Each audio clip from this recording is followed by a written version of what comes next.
Wednesday. Oh, yeah, she's doing the thing. Perfect.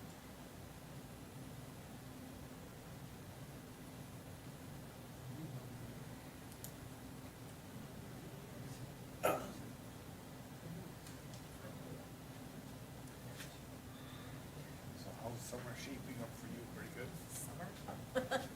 It's gonna be- So today. Paul, Yeah. is that what you were?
Now on an easement street, We're gonna wait for John Robinson to come. Okay.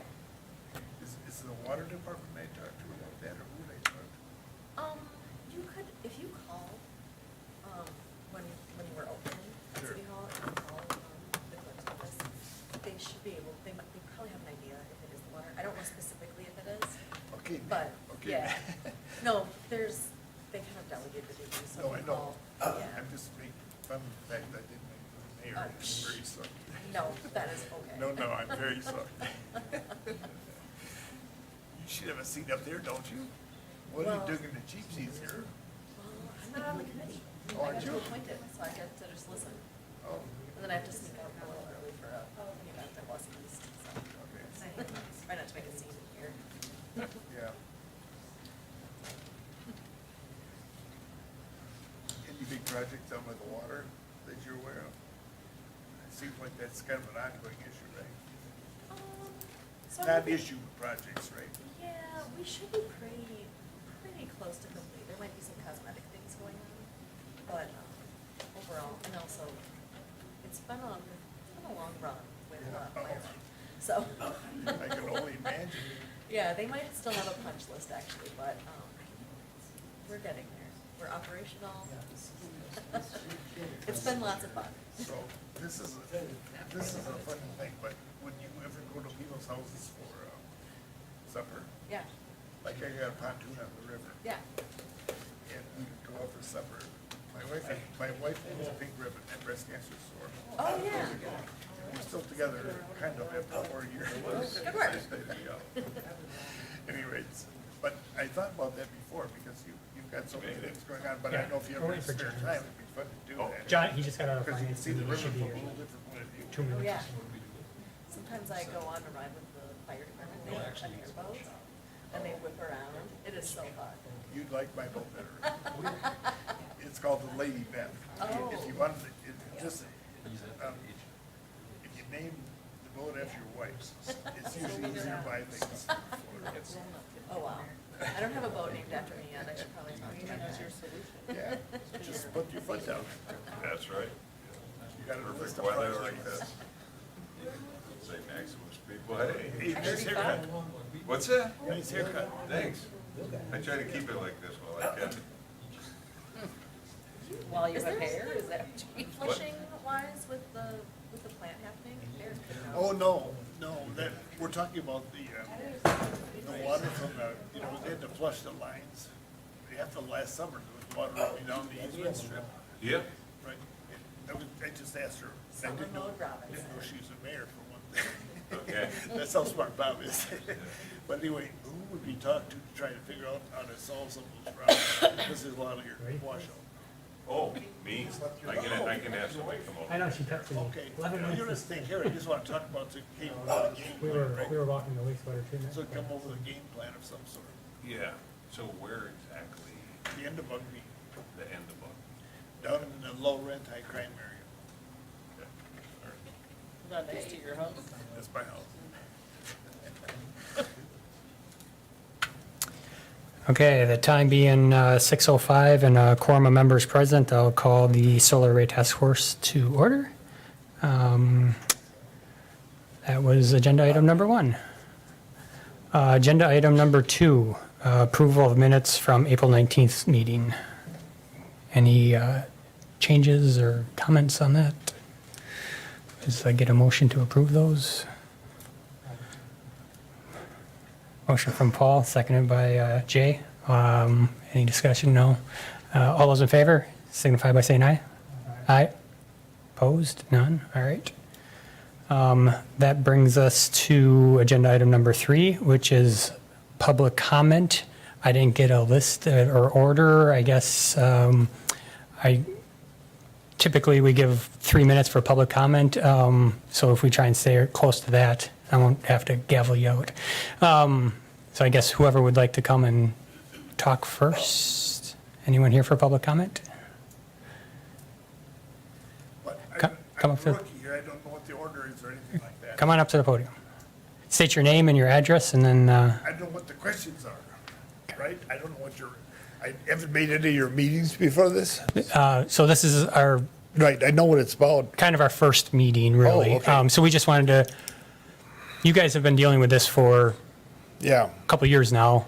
We just started. We would like to get a little bit of feedback from you guys before we start down the further agenda items, which are setting our goals. yeah. And Okay, so I had a stroke about 2 years ago. Well, not too many old fashions. If I have an old fashioned, it gets a lot worse in a hurry.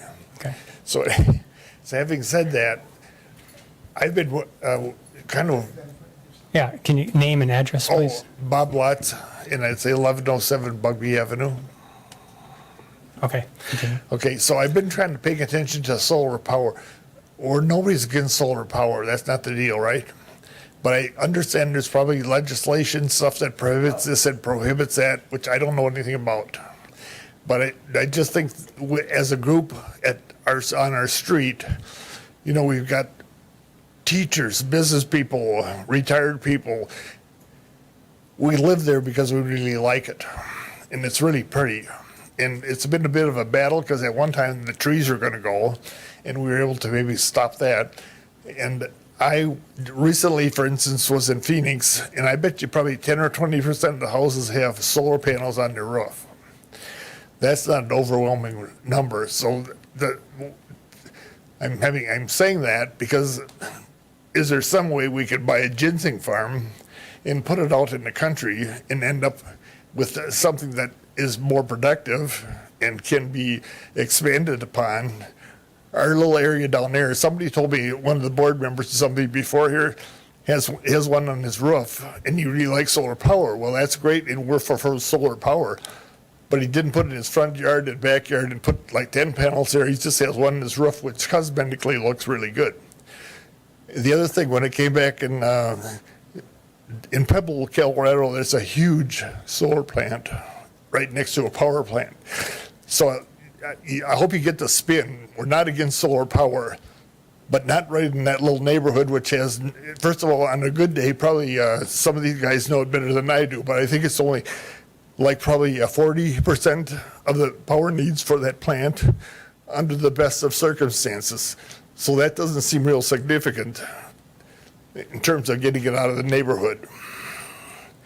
And then the other thing is, one of the guys on the panel at the street meeting we had said they're only 4 foot high, and he's a voting member. Well, they're not 4 foot high, they're like 12 foot high. And there's a lot of issues that go along with solar panels. We just don't want it right in our neighborhood. I hope you guys understand that. Nobody's against your solar power, and we're all for that.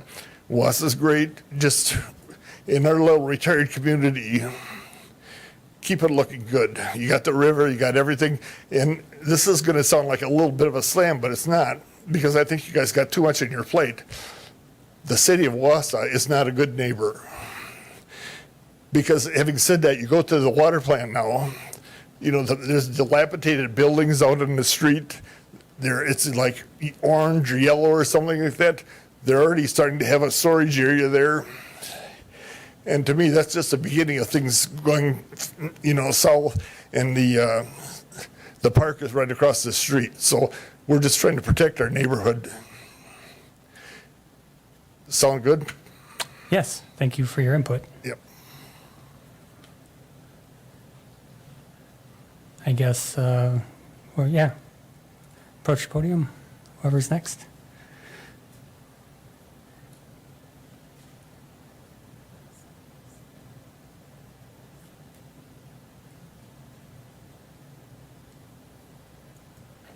Yeah, come on up. I don't, name is Charlotte Dasher, address 1005 Bugby Avenue, and I live in the same area as Bob and some of the other neighbors. And I agree with most of what Bob said. I'm at a disadvantage because I don't know just where we are in the process, what I need to respond to, but we have a nice line of trees going along Bugby, and that kind of protects at least where we live from viewing the new water plant and et cetera. So the trees were one of my main concerns, you know, that they stay as best as they can. That's kind of a lower lying area. You know, if you put solar panels in there, I think it's just a matter of time before those trees will be gone. Because you need to face those to the south. That's where some of the trees are, et cetera, et cetera. Anyway, I don't have a whole lot more to add other than we're really want to stay abreast of what's happening and give you our input where we can.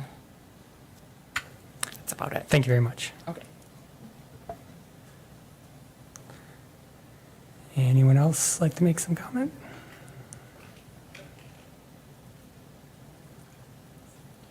Hi, Joe Hop, 1108 Bugby. Couple of comments, that's all. We need to know more about the science of solar panels, what the return is, what's the life of them, where do they come from, and what happens to them when they're gone and they aren't useful anymore. So I don't know if we have any research about that, and the technology is always getting better and always changing, so they're getting smaller. So we should know about that too. And before we make any comments, I mean, yeah, we can talk about some of the things about the neighborhood, but the actual solar panels, are they going to be useful? How long will they last? And what's the return?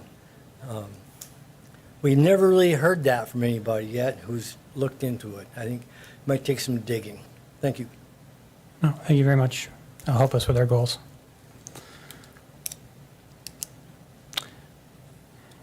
Anyone else? Add to it? Name and address? Not much. Okay. Dale Dasher, Charlotte's husband here, 1005 Bugby Avenue. Yeah, to go back to Joe's point and Bob too, there's a kind of a combination of everything there.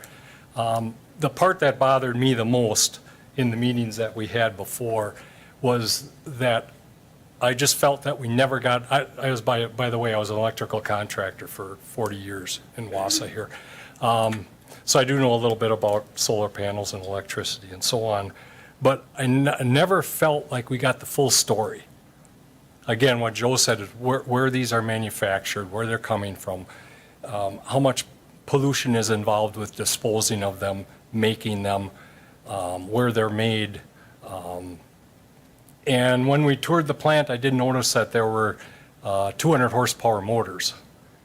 Okay, 200 horsepower at 480 three-phase is a lot of power.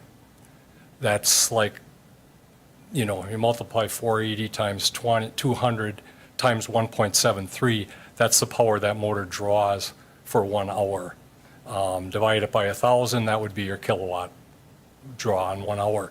So I don't think people realize how much power those things need. Now, having said that, how many panels do we need to make that impact? I don't know enough about the panels to know what voltage comes off of those panels, how it has to be changed to get to 480 volt three-phase coming into the building. All of that is going to be loss. You're going to have a loss anytime you change voltages and do things like that, you get a loss, of course. So I don't know exactly how that works, not that involved in that. But to me, that needs to be researched and looked at really heavy in order to present that to us and to the rest of the people that have this going in. Again, not against it, but just that people realize this isn't a panel on your house that takes care of your LED lights, which is nothing. This is power. When it comes to industrial complexes like that, that takes a lot of power. So just as long as we get the whole story, that's all I'm really concerned with, and along with the cosmetics situation too. So, thank you. Thank you. Come on up. Nope. Hi, name- Deb Hoppe, 1108 Bugby.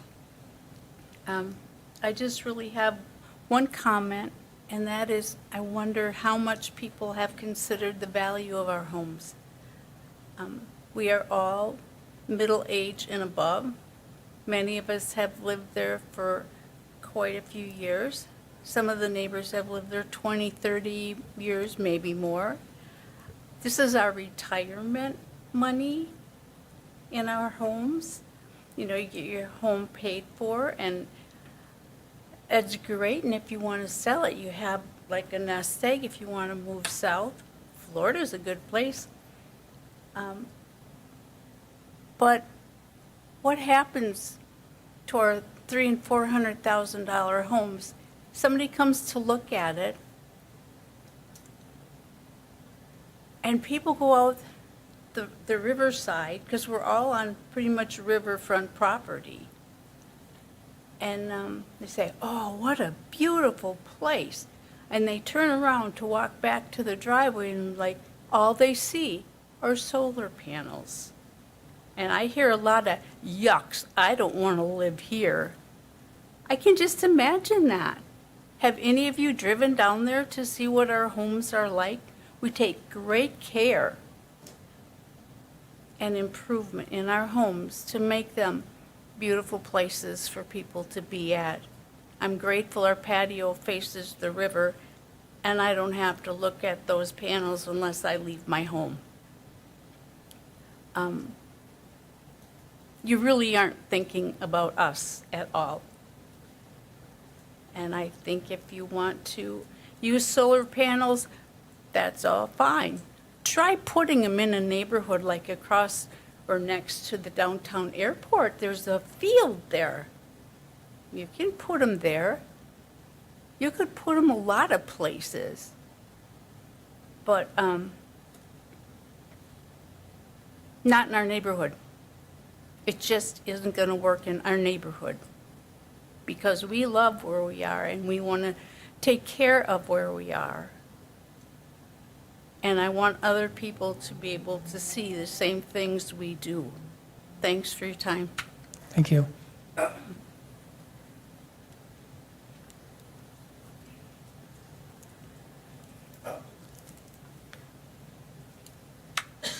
Hi, I'm Marion Sells, 1721 Tierney Road. So we are directly across from the back of the water treatment plant, and the solar arrays would be right across the street from us, what we see from our kitchen window. As Deb pointed out, we feel very blessed to be on our beautiful properties in nature, and we feel like we need to be good stewards of this property in nature.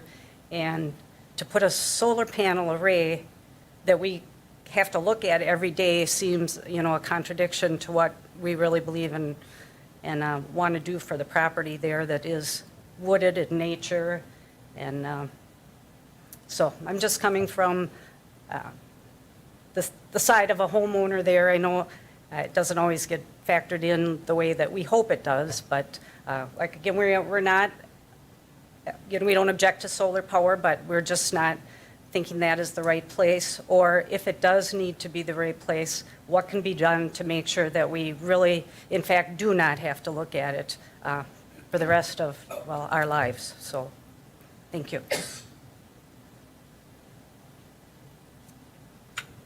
Thank you. Anyone else? Yeah, one more. Come on up. I'm her husband, Pete Sells. Again, 1721 Tierney Road. The only point I want to make is I've Googled solar arrays and picture after picture after picture after picture after picture. There's no houses in any of them. Even the nice renderings that were done last year. Where are the houses? My deal is that this is too close to a residential neighborhood.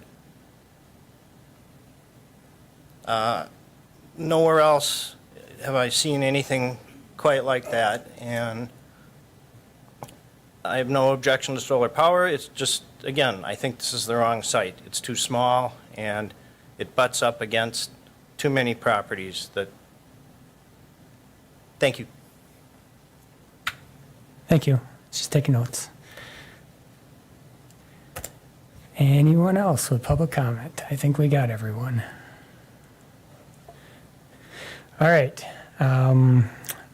We will take public comment into consideration when we move on to these next items here. Item number 4, review and discussion of solar concepts number 1 and number 2. Paul wanted this added on there, and this is just kind of renderings that were done. Maybe you want to elaborate a little bit, Paul? Yes, I just wanted to make sure that those of us who are on this task force recognize that there have been several of these public information meetings already, one on site where this is being proposed, just to make sure that we are all coming from the same background here. I was also looking at the concept drawings, just trying to figure out which roads are represented here, if this is Tierney and Bugby that we're looking at, and I'm just not exactly sure, I guess, from those concept drawings, so I don't know if we can. Eric, do you happen to know?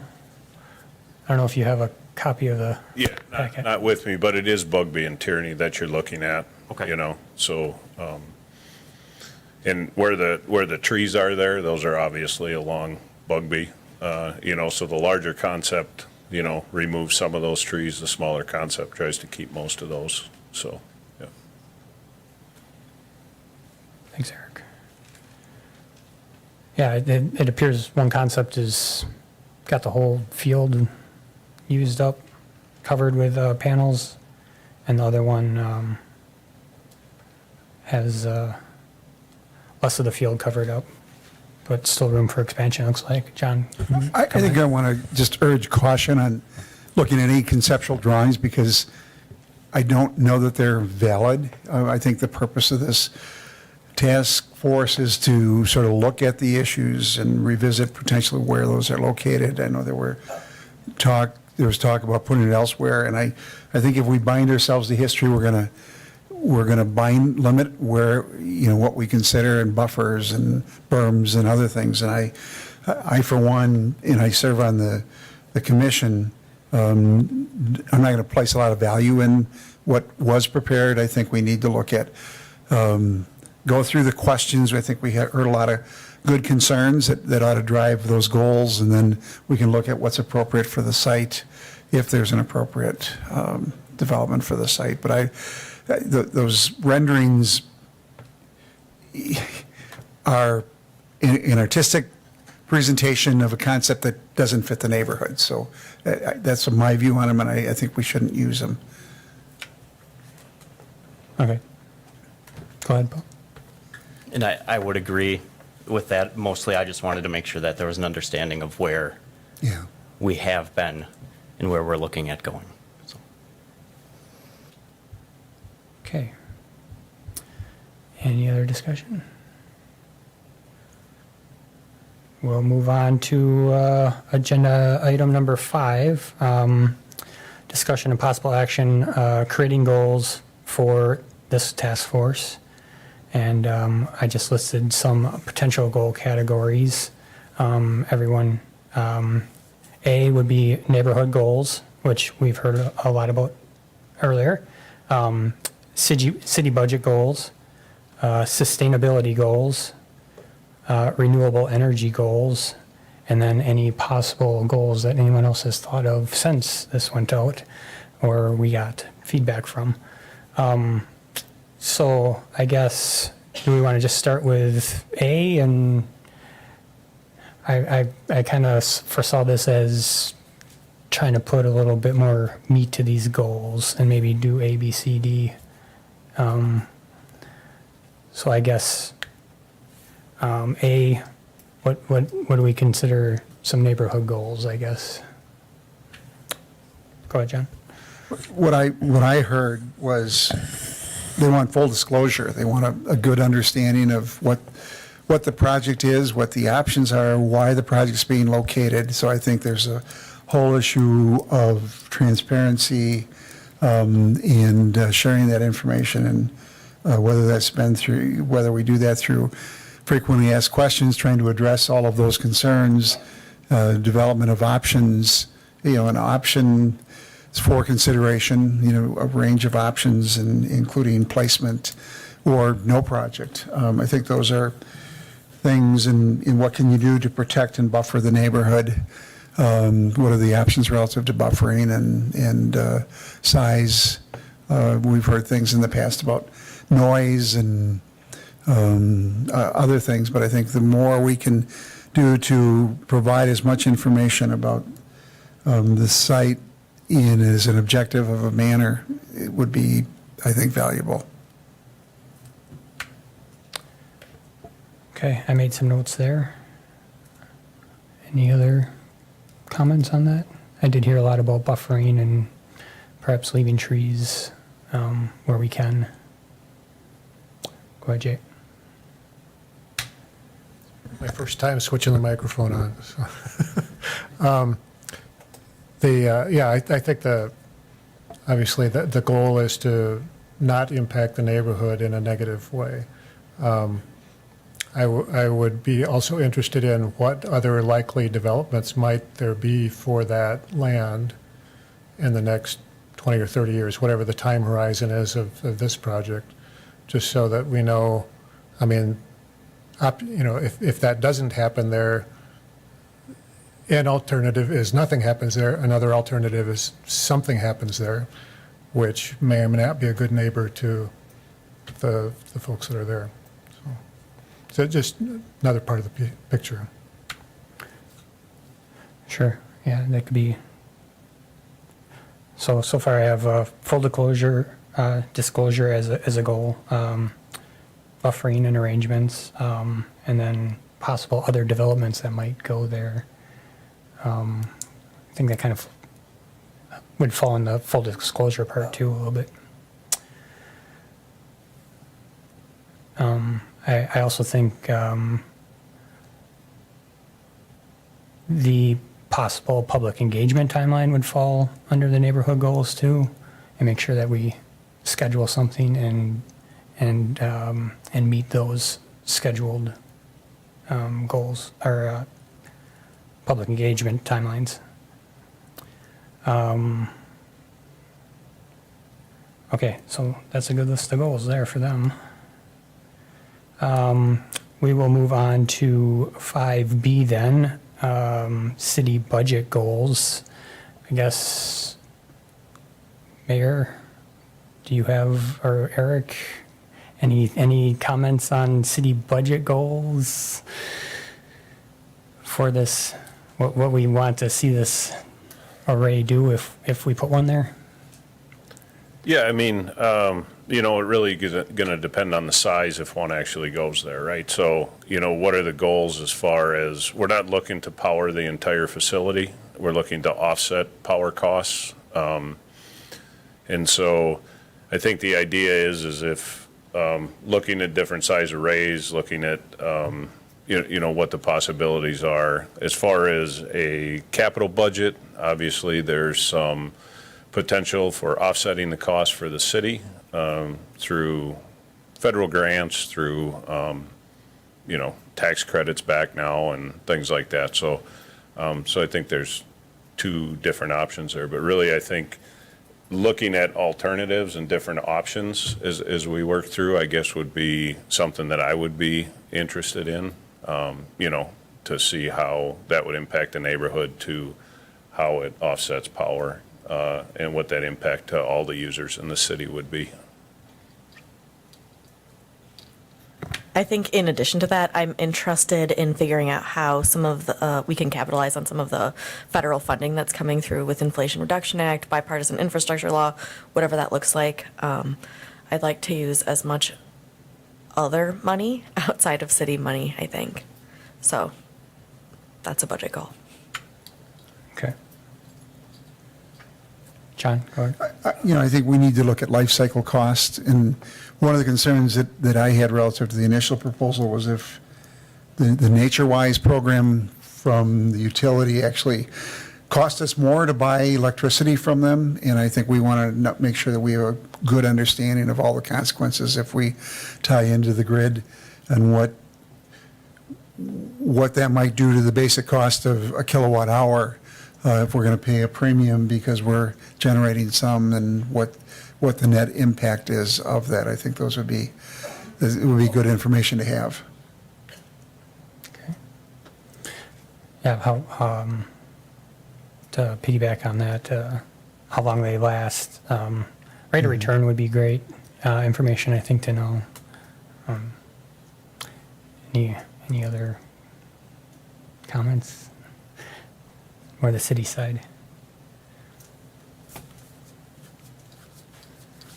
So it's not, I guess, it probably relates to a budget at some point, but I am also interested in how something like this could lead to creating institutional knowledge for us. There are other municipalities that have solar projects, and they are able to start things like apprenticeship programs and partner with a variety of schools, technical colleges, maybe. I think that's kind of a cool thing, especially when you think about being able to capture some of the job training type dollars and things like that, how we can participate in making sure that we have a workforce that is well educated and has access to some pretty cool stuff.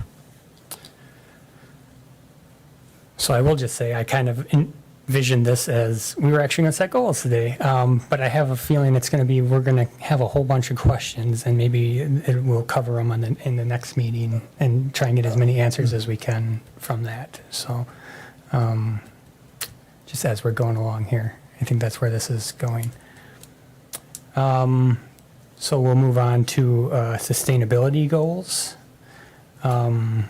Any thoughts there?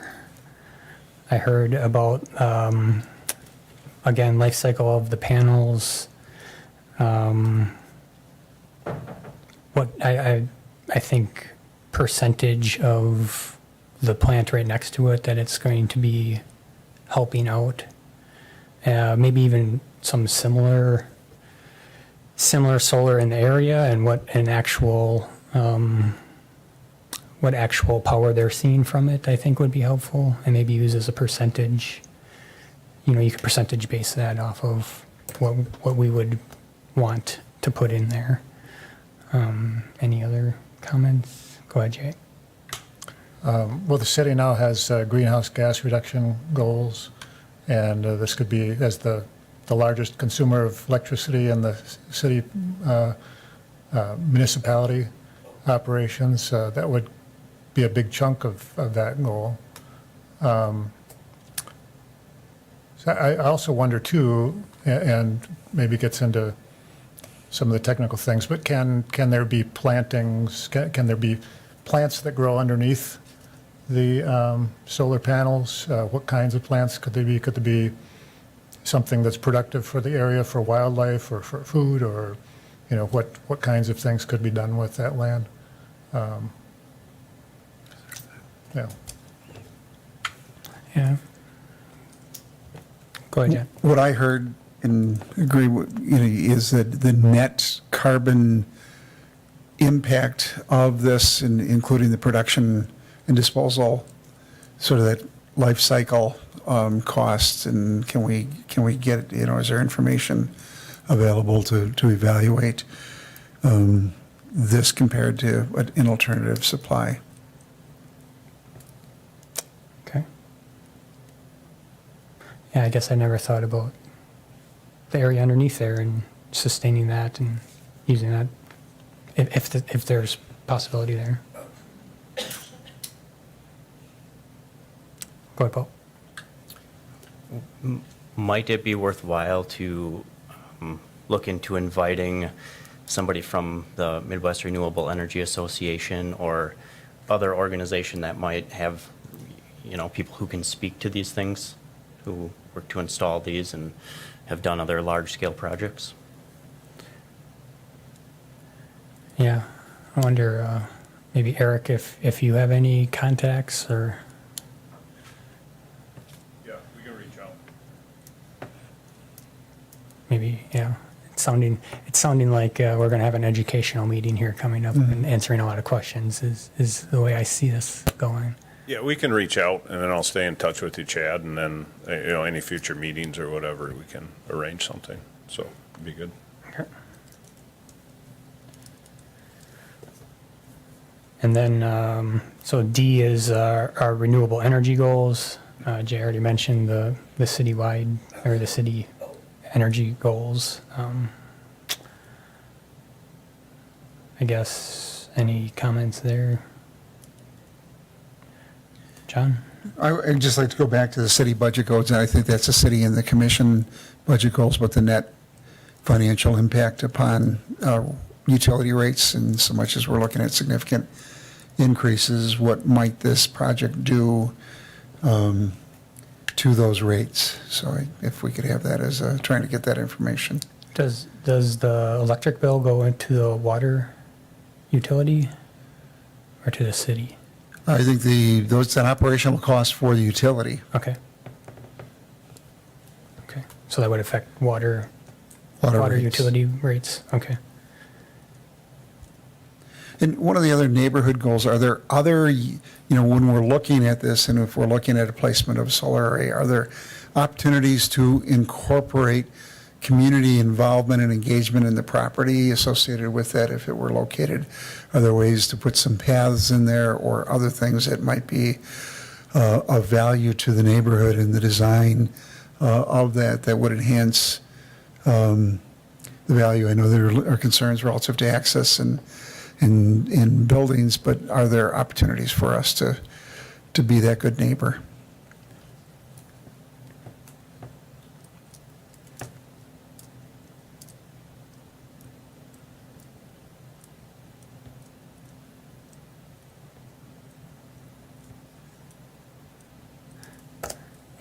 Any other, I guess, E, any other goals people thought of? Jay, go ahead. One thing I'm really interested in is resiliency. I mean, potable water is like number one on the list, maybe, in terms of sustaining community. And I think the coming decades are going to have a lot of foreseen and unforeseen difficulties. And some of them might be consistent source of electric power. And so if we end up with rolling blackouts or, you know, who knows what might happen, can we operate enough of the water treatment plant to supply the city with you know, maybe water's rationed or whatever, you know, whatever scenario you might think of. I understand it probably wouldn't be able to fill the entire need of the current usage, but it might be able to supply something to keep people with drinking water under, some scenarios where electric power is more difficult to come by than it is today.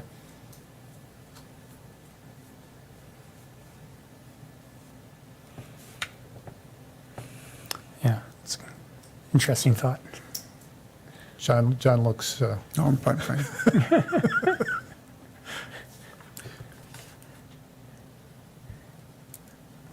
All right, so any other goals? I just would comment on Jay's point, is that there was a point of discussion during the county board's debate on the energy task force, and it didn't carry the day, but it was, the reliability of the grid going forward is a separate issue.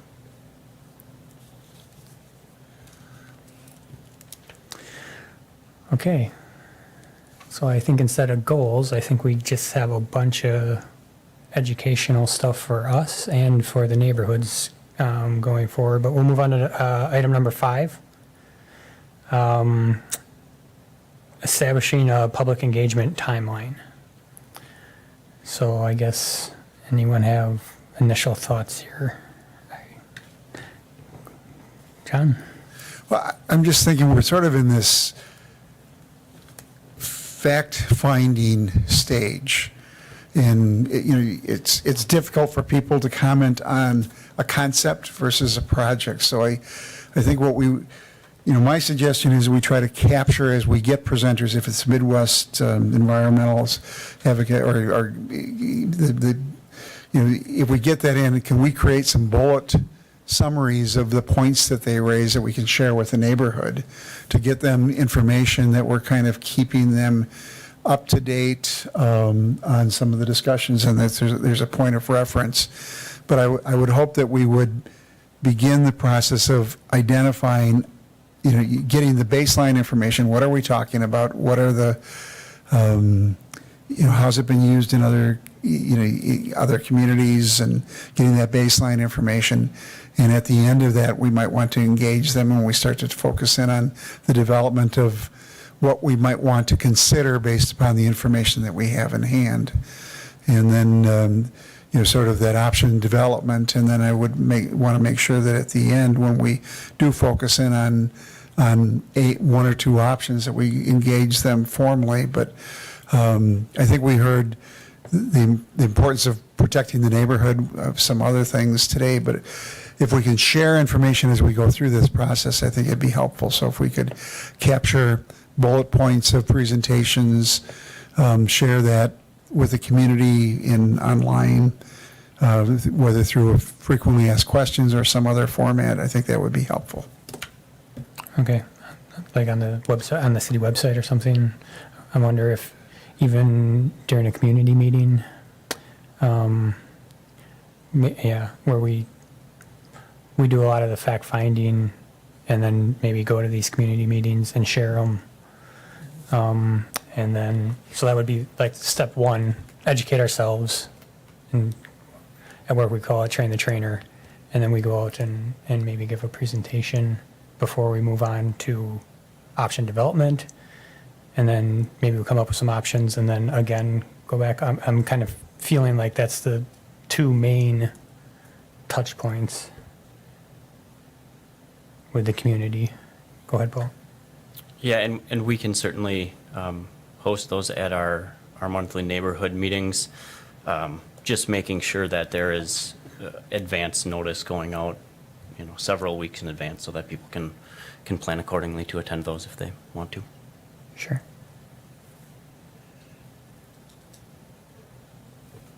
And then, so I kind of got 3 main touch points there. Answering all the questions that have come up today. And then when we finally do get some options, and then maybe a third one of, I already know, a finalized one, and presenting that as good touch points.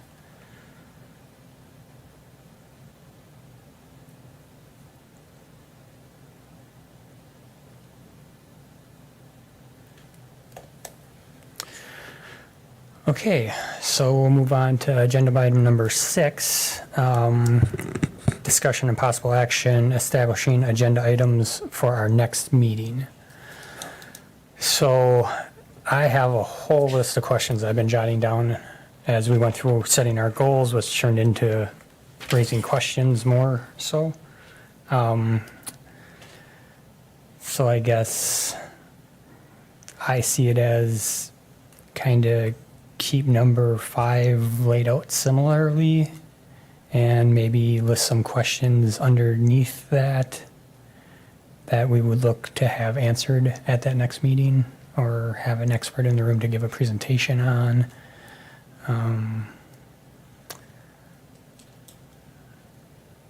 I guess any other thoughts on our next meeting? Go ahead. I would hope that whoever person or persons would give us, there's been a lot of discussion, is it 4 feet, is it 12 feet, what's the traditional, typical design of these, go through what do they look like, how do they work, where do they come from, what's the life cycle, what is the noise, the heat, and other things associated with it, what sort of alternatives have been used relative to the placement, is there the opportunity to have prairie grass underneath for other things. If we can find someone that can give us that, and then we can begin the talk or the discussion of what are the costs of these. And I think one of the concerns that we've had is, are there geotechnical limitations on the property that would make certain parts of the property accessible or not accessible? Are we talking about the entire property? That may be a little bit later when we start getting into options, but I think the more we can do to understand the basics of what are we looking at, what are the requirements, what's the setback from trees to make them efficient, so we've got a better idea of what that footprint might look like and how it might impact the neighborhood. Yeah, just thinking out loud, we deal with focus on energy a lot at home or at work. I wonder if there's someone there that could show up and would be an expert on that. Maybe even some electricians that have worked on these fields, or I could reach out to a couple of my contacts and see if they're available. I don't know who the city has.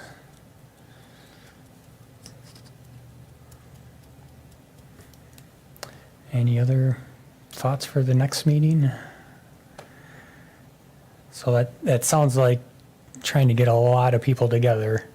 I'm just thinking of scheduling the next meeting. So I guess we can start talking about that.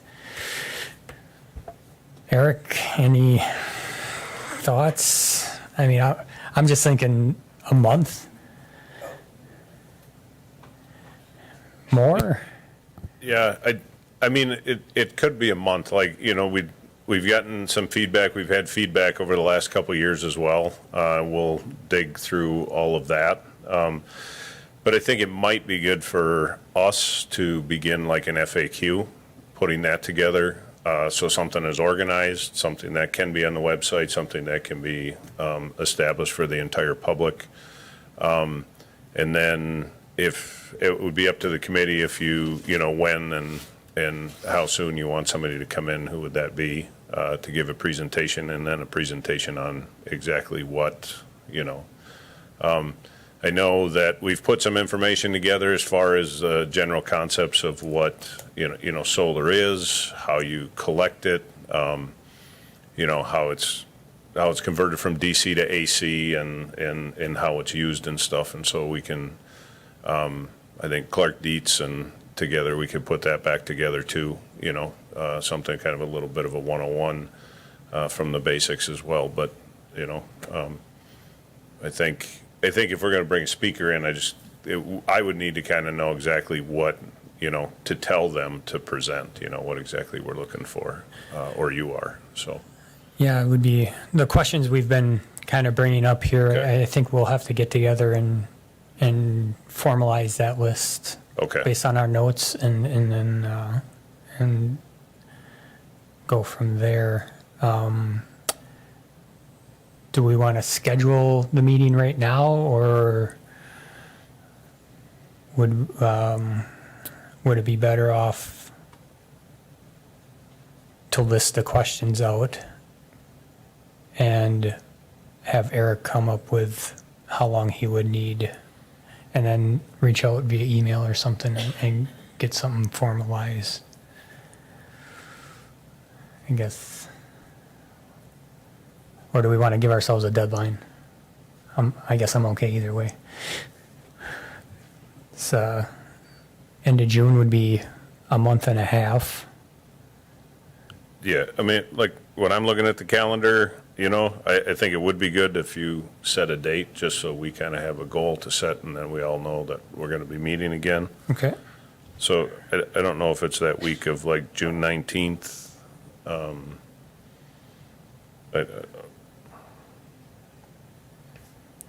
Is that the third week? I believe so, yeah. Okay, so June 19th, any days that week, any days don't work for people? I got a meeting on Monday, I know. Yeah, evening again. And I think if it's going to be a larger educational thing, it might be better to do it in this room, just so it's on YouTube then and people can Sure. watch it at any time. Okay, so Monday and Tuesday are out. Wednesday always seems to work better for me. Wednesday again? Okay. So we'll go the 21st of June.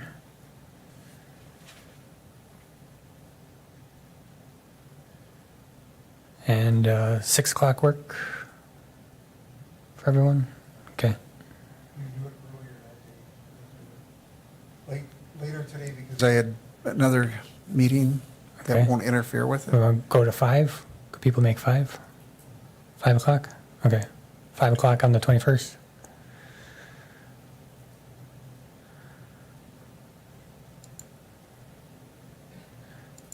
I guess agenda will be similar to item number 5, I think, with just a lot of the questions that I have jotted down, and we can watch the YouTube video again and make sure we try and capture all the questions and hopefully get a lot of them answered. Yeah, I think we During can that time. outline a lot of the questions for you, Chad, and then we can make sure we have a complete list, and then we can actually start answering those, Okay. putting formal responses to them Okay. for the group. Okay. All right.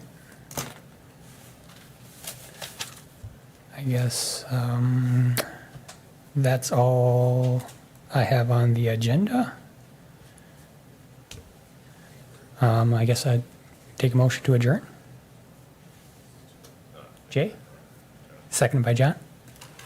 All those in favor, signify by saying aye. Aye. Aye. Opposed? No one? Okay, stand adjourned. Thank you, everyone.